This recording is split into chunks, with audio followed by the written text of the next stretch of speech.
South ఇండియాలోనే biggest sorry store మన Varahi silks మన విజయవాడ ఎంజీ రోడ్ లో డిసెంబర్ 4వ తారీఖున ఘన ప్రారంభం. మీ సినిమా చిత్రీకరణ విషయంలో ఎంత పట్టింపుగా ఉంటారనే దానికి నేను విన్నానండి, నిజమో కాదో నాకు తెలీదు. సరైన సినిమా అసలు అరవింద్ గారికి మీరు చూపించలేదంటగా ఆఖరి వరకు ఎవరు అన్నారు? ఎవరో అనడం కాదు సార్, నాకు వేరే సీన్లలో చూపించడాలు కొంత అయిన తర్వాత వాళ్ళతో అది నాకు అసలు అలవాటు లేదండి. నేను ఒకటి ఫిక్స్ అయ్యి కరెక్ట్గా ఇది అయిన తర్వాత నేను ఫైనల్ ఎడిట్ పర్ఫెక్ట్గా చేసిన తర్వాత కూర్చోబెట్టి చూపిస్తాను సార్. మీకు ఏం డౌట్ ఉందో చెప్పండి, ఇప్పుడు ఏం చేద్దాం, ఇబ్బంది లేదు. ఓకే, ఆ రోజు నేను చూపించినా కూడా మీరు గెస్ చేయలేరండి. ఏ సీన్ కాని సీన్ ఎప్పుడు చూపించినా బాగానే ఉంటాయి సార్. అవును, అది అంతా కూడా కంపోజ్ అయిన తర్వాత వచ్చేసేసి ఒక కరెక్ట్గా ఒక చైన్ ఆఫ్ దీనిలో పెట్టేసి లింక్స్లో పెట్టేసేసి కరెక్ట్గా ఒక స్క్రీన్ ప్లేలో పెట్టి మీ ముందు తీసుకొచ్చి పెట్టినప్పుడు మాత్రమే ఒక జడ్జిమెంట్ వస్తుంది. ముందే ఊరికే చూస్తాం, మేము చెప్తాం, ఏం చెప్పలేరండి ఎవరు అనుకుంటాం కానండి, చెప్పలేరు సార్. అక్కడ అది మనం చీట్ చేసినట్టు అవుతుంది. ఓకే, సో ఫైనల్గా చూసినప్పుడు ఒక్కసారి నాన్న ఇది ఇక్కడ ఏదైనా తేడా ఉంది, డైరెక్ట్ గారు ఇక్కడ ఏదైనా చిన్న ఇది ఉంది, అది ఒకసారి చూడండి. ఈజీ నాకు. ఓహో ఇందుకు అడుగుతున్నారా, లేదంటే సార్ ఇదిగో దీని లింక్ ఇదిగో ఇక్కడ ఉంది కాబట్టి నేను ఇక్కడ ఇది చేశాను అని చెప్పడానికి ఉంటుంది. లేదు కరెక్టేనా, లేదు సార్ నిజమే బాగుంది, టోటాలిటీ బాగుంది అనుకుంటే ఒకటి లేదు సార్ నిజంగానే ఇది చిన్న ఇది ఉంది సార్, ఓకే ఒక 2 days మనం పెట్టుకుందామండి, టోటల్ ఇంకేమున్నాయో చూసుకుని 2 days పెట్టేస్తాం. ఈజీ. అదే వాళ్ళకి చెప్పడానికి ఈజీ, మీకు చూపించడానికి ఈజీ, వాళ్ళు చెప్పిన తర్వాత మీరు కరెక్ట్ చేసుకోవడం కూడా ఈజీ అండి. అలా కాకుండా ఇవాళ చూసావు, ఒక ఇంటర్వెల్ దాకా అయింది, కొంతవరకు ఉంది, చూసావు, ఇప్పుడే జడ్జ్ చేయలేరు. ఏం చెప్తారు, చూస్తారు అంతే. నాకు ఇంకా సెకండ్ హాఫ్ ఉంది కదా, నేను షూట్ చేయకుండా నువ్వేం చెప్తావు జడ్జిమెంట్? కరెక్ట్, ఎవరైనా సరే సార్. అవును, మీ ఫస్ట్ హాఫ్లో లాక్లు అన్నీ సెకండ్ హాఫ్లో ఉంటాయి కాబట్టి ఎలా పడితే అలా చూపించి కూడా వేస్ట్ అండి. ఊరికే చూపించామంటే చూపించాము అంతే. అది ఎందుకు? అది నాలుగానే ఏంటంటే నేను ఆయనకి ఇదే చెప్పానండి, గురుగారు నాకు జడ్జిమెంట్ కావాలి. జడ్జిమెంట్ కావాలంటే నువ్వు రోజుకోసారి చూసే జడ్జిమెంట్ రాదు. ఇది ఆల్రెడీ చూసాను ఎన్నిసార్లు. ఒక ఎంటర్టైన్మెంట్ సీన్ ఉందండి, ఒకసారి చూసావు నవ్వావు, రెండోసారి చూసావు నవ్వావు, మూడోసారి చూసావు నవ్వావు, నాలుగోసారి చూసావు నవ్వావు, ఐదోసారి చూసావు ఆల్రెడీ చూసాం అనుకుంటావు, ఆరోసారి నేను చక్కలికి పెట్టాలి. ఎందుకు వస్తుంది సార్ నవ్వు? సో అన్నిసార్లు నీకు, ఎందుకంటే నువ్వు ఇక్కడ చూస్తున్నావు, దానికి తర్వాత ఒక ఆర్ఆర్ యాడ్ అవుద్ది, అద్భుతమైన నీకు ఇది యాడ్ అవుద్ది, వాయిస్ యాడ్ అవుద్ది, డబ్బింగ్ యాడ్ అవుద్ది. ఇవన్నీ యాడ్ అయినప్పుడు ఒక డిఏ, కలర్ఫుల్ డిఏ యాడ్ అవుద్ది. ఇవన్నీ యాడ్ అయినప్పుడు ఉండే నీకు లుక్ కను మామూలుగా చూసేదానికి చాలా తేడా ఉంటుంది. కరెక్ట్ అండి, కరెక్ట్. అరవింద్ గారికి ఇప్పుడు మీరు ఏది చూసినా కూడా నన్ను జడ్జ్ చేయలేనప్పుడు ఎందుకు చూడటం? ఇప్పుడు వద్దు, మీరు పొల్యూట్ అవ్వద్దు. మీరు ఒకేసారి చూసినప్పుడు మీకు నువ్వు ఒక ఆడియన్లా చూసావు, మీకు ఒక జడ్జిమెంట్ ఉంటుంది. సో అందుకని నేను ఫస్ట్ నుంచి నేను బాలయ్య గారికి కూడా ఫైనల్గా చూపిస్తానండి. అంతేనా? ఫైనల్గా చూపిస్తాను సార్. బేసిక్గా ఆయనకి నాకున్న బాండింగ్ వేరండి. ఆయన అసలు కథ కూడా అడగడు, వద్దు భయపడగారు, మీరున్నారు చూసుకుంటారు నాకెందుకు అంటాడు ఆయన. ఓకే, సో ఆయనకి నాకున్న నమ్మకం అండి, మా మధ్యలో ఉన్న బాండింగ్ అది. ఓకే, సో ఇంకా ఎక్కువ రెస్పాన్సిబిలిటీ కదా, నువ్వేం చెప్పద్దు నాకు, నువ్వే అది నిజంగానే బరువు కోసం అనండి. ఆయన నాకెందుకు భయపడుతున్నాడు కదా అని ఆయనకు ఒక ఉంటుంది, నమ్మకం. ఆ నమ్మకాన్ని నేను నిలబెట్టుకుంటూ వచ్చాను కాబట్టి ఆయన ఇంకా బాగా నమ్ముతాడు. ఇప్పుడు మీరు మామూలు రెగ్యులర్ క్యారెక్టరైజేషన్ అయితే ఒక పద్ధతి అండి, అఖండలో ఈ క్యారెక్టర్ ముందు బాలయ్య బాబు గారికి చెప్పారా? అఘోరా క్యారెక్టర్. ఓకే, చెప్పిన తర్వాత షూట్కి వెళ్ళారా? 1 minute సార్ ఆయన వినింది. బాబు ఇప్పటివరకు మనం 2 ఇలా చేసాము, సోషల్ ఫార్మాట్ చేసాము, ఇప్పుడు సోషల్ ఫార్మాట్ 2.5 hours కష్టమైపోద్ది, మరి ఏం చేద్దామండి. నేను ఇలా అఘోరా క్యారెక్టర్ అనుకుంటున్నాను. అఘోరా అంటే విభూతి పూసుకొని హెయిర్ పెంచి వచ్చి ఇదా అన్నాడు. అవును బాబు, కాకపోతే బాలయ్య బోయపట్టాలి ఉంటారు కదా బాబు. కుట్టారుగా, బాలయ్య బోయపట్టి అలా ఉంటారు కదా. నిజమేనండి, మీ ఇష్టం, ఎప్పుడు గెటప్ చెక్క ఎప్పుడు వెళ్ళిపోతాం, ఇంతే జరిగింది. ఓ అంతేనండి, చాలా సింపుల్, చాలా సింపుల్. ఆ క్యారెక్టర్ ఎలా జర్నీ చేస్తాను, ఎందుకు నువ్వు చూసుకుంటావు కదా అన్నాడు ఆయన. ఓకే, అంతే, చూసుకోండి, తర్వాత మనం గెటప్ అంతప్పుడు కావాలంటే అప్పుడు ఏదైనా ఊరికే నేను ఎలా వెళ్ళాలి చెప్పండి నాకు చాలు అంటే అది నమ్మకం అండి, షీర్ ఫెయిత్ మీ మీద ఉన్న నమ్మకం అండి, అంతే. ఆ నమ్మకం ఉన్నప్పుడు మనం చాలా బాగా ఇంకెక్కువ వేసుకుంటాం అండి మా భుజాన. అది ఒక రకంగా హెవీ వెయిటేనండి. ఇప్పుడు కథ విని బాగోలేదు, ఇది మార్చండి, ఇలా మార్చండి అంటే అప్పుడు సమానమైన నిష్పత్తి ఉంటుంది, రెస్పాన్సిబిలిటీ. ఇప్పుడు అంతా మీదే, మంచి అయినా చెడైనా. సో మీరు ఆ యాంగిల్లో మళ్ళీ సింగిల్ హ్యాండ్ ఫైటే కదా మీది. మరి దాన్ని మీరు ఎంజాయ్ చేస్తారండి బాగా. బాగా. ఎలా? ఎందుకంటే నేను చేయలేను సార్. రీమేక్ చూపిస్తే నాకు కిక్కు రాదు.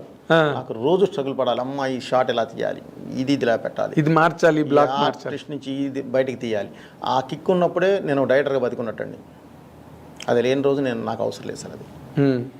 అందుకే నేను రీమేక్లు చేయనండి. రీమేక్లు చేయరు అసలు. ఆ ప్రస్తావన కూడా మీ దగ్గర రాదేమో. నేను చేయనండి, చేయలేను. నాకు కిక్ ఉండదు. అది నేను చూస్ చేసేదేం సార్. మరే కరెక్ట్. నేను అది పెద్ద ఇబ్బంది పడతాను. నేను రీమేక్లు మధ్య బాగా డిసప్పాయింట్ కూడా ఎప్పుడు రీమేక్ ఈజ్ అలా అని కాదు సార్. నేను వాళ్ళతో చెప్పలేదు. నేను ఎవరితో సినిమాలే కూడా నేను రీమేక్లకి వెళ్ళాను సార్. ఎందుకంటే ఆల్రెడీ చూసిన సినిమా సార్ అది. నేను సో కొత్త పాయింట్ ఆఫ్ వ్యూ ఏదైనా ఉంటే నేను చేస్తాను ఆ రీమేక్లో కూడా. కొత్త పాయింట్ ఆఫ్ వ్యూ దానికి. ఇప్పుడు నేను చేసిన దానిలోనే నాకు భద్ర ఉంది, సెకండ్ వెర్షన్ ఉంది. నాకు నేను చేయగలను. ఓకే, భద్రకి సెకండ్ వెర్షన్ ఉంది, కానీ సెంట్రల్ పాయింట్ అదే ఉంటుంది. ఆ సెంట్రల్ పాయింట్ మార్చాలి. మారిస్తే వచ్చేస్తుంది మొత్తం కొత్త కథ వస్తుంది. ఓకే, సింహ కూడా అలాగే ఉంది. తులసికి లేదని సింహాకు ఉంది అలాగే. ఇదే ఉంటుంది, సెకండ్ వెర్షన్ ఉంటుంది. సెకండ్ అంటే అదర్ వెర్షన్, ఇంకో రకంగా కూడా తీయచ్చు ఆ సినిమా. ఓకే, అదర్ వెర్షన్ అలా ఇంకేదైనా నేను వెళ్ళినప్పుడు చేయగలను. కాదు సార్, దాన్ని ఎవరు డిసైడ్ చేస్తారు? మీకు మీరే డిసైడ్ చేసుకుంటారు కదా రెండు వెర్షన్స్ ఉన్నప్పుడు. అంతే కదా సార్. అమ్మ మీరు మామూలు కారండి. కాదు సార్, ఎందుకంటే అది మా ధర్మం సార్. అది ధర్మం ఏంటంటే సార్, ధర్మం ఏంటి తేడా వచ్చిందంటే గొప్ప పగిలిపోతుంది. ఇప్పుడు ధర్మం ఓకే, మీ బాధ్యత, మీ ఉద్యోగ ధర్మం, లేకపోతే మీ బాధ్యతలో ఉండే ధర్మం అది. బట్ ఏదైనా ఒక బ్రిటిష్ వాళ్ళు ఎక్కువగా కౌన్సిలింగ్ని నమ్మేవారంట.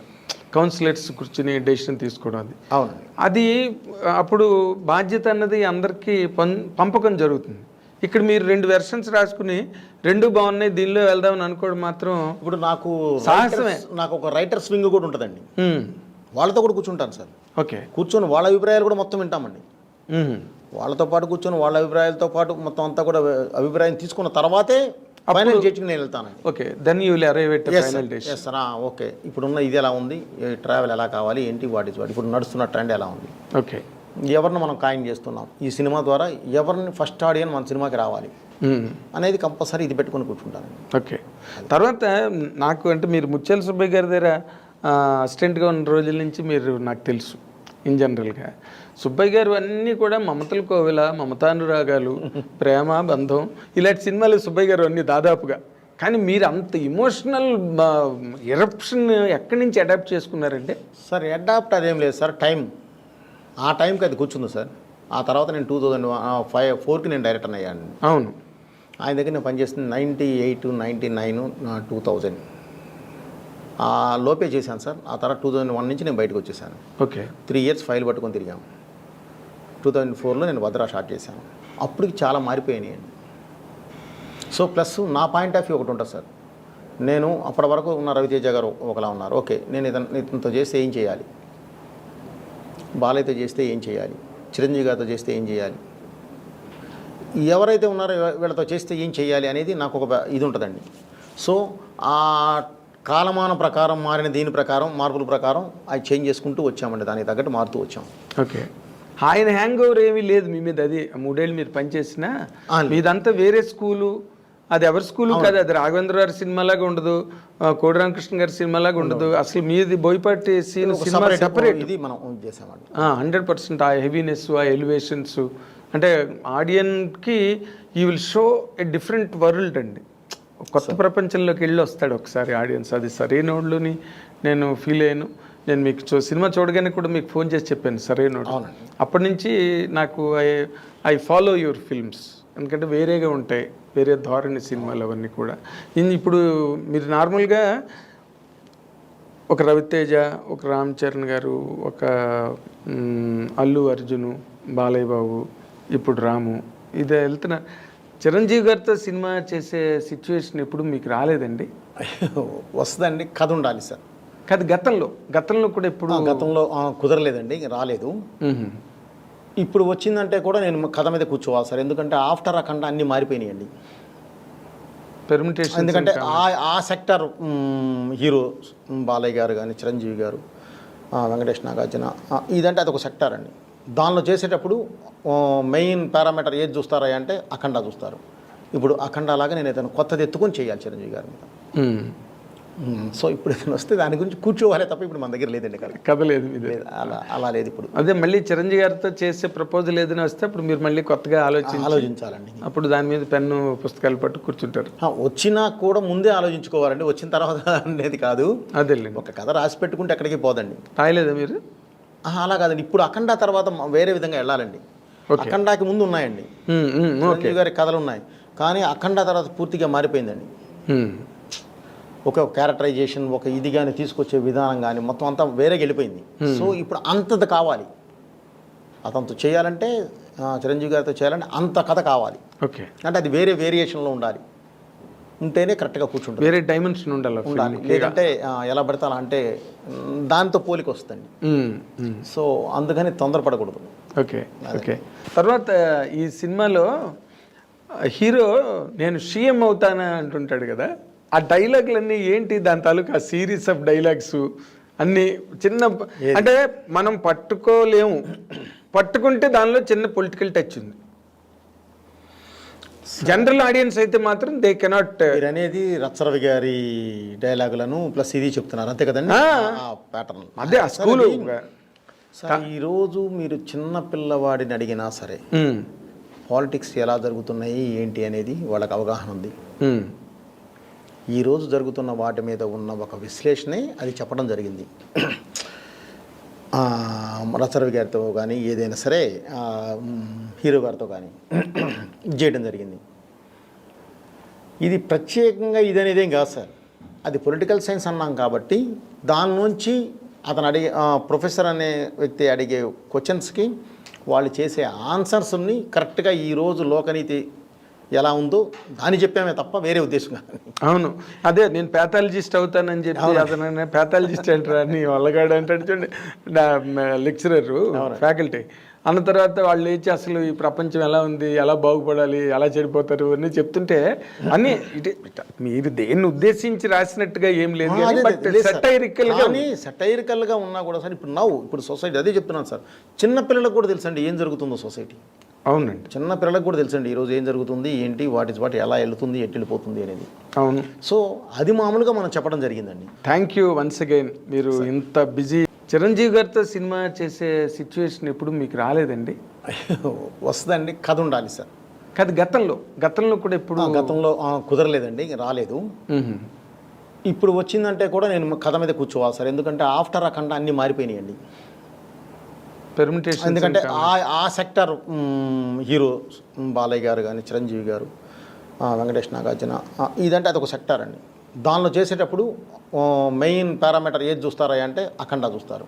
ఇప్పుడు అఖండ లాగా నేను ఏదైనా కొత్తది ఎత్తుకొని చేయాలి చిరంజీవి గారి మీద. సో ఇప్పుడు ఏదైనా వస్తే దాని గురించి కూర్చోవాలి తప్ప ఇప్పుడు మన దగ్గర లేదండి కథ లేదు మీ దగ్గర. అలా లేదు ఇప్పుడు. అదే మళ్ళీ చిరంజీవి గారితో చేసే ప్రపోజల్ ఏదైనా వస్తే అప్పుడు మీరు మళ్ళీ కొత్తగా ఆలోచించాలండి. అప్పుడు దాని మీద పెన్ను పుస్తకాలు పట్టు కూర్చుంటారు. వచ్చినా కూడా ముందే ఆలోచించుకోవాలండి, వచ్చిన తర్వాత అనేది కాదు. అదేలేండి. ఒక కథ రాసి పెట్టుకుంటే ఎక్కడికి పోదండి. రాయలేదా మీరు? అలా కాదండి, ఇప్పుడు అఖండ తర్వాత వేరే విధంగా వెళ్ళాలండి. అఖండాకి ముందు ఉన్నాయండి, చిరంజీవి గారి కథలు ఉన్నాయి, కానీ అఖండ తర్వాత పూర్తిగా మారిపోయిందండి. ఒక క్యారెక్టరైజేషన్, ఒక ఇది కానీ తీసుకొచ్చే విధానం కానీ మొత్తం అంతా వేరేగా వెళ్ళిపోయింది. సో ఇప్పుడు అంతది కావాలి, అతనితో చేయాలంటే చిరంజీవి గారితో చేయాలంటే అంత కథ కావాలి. ఓకే, అంటే అది వేరే వేరియేషన్లో ఉండాలి.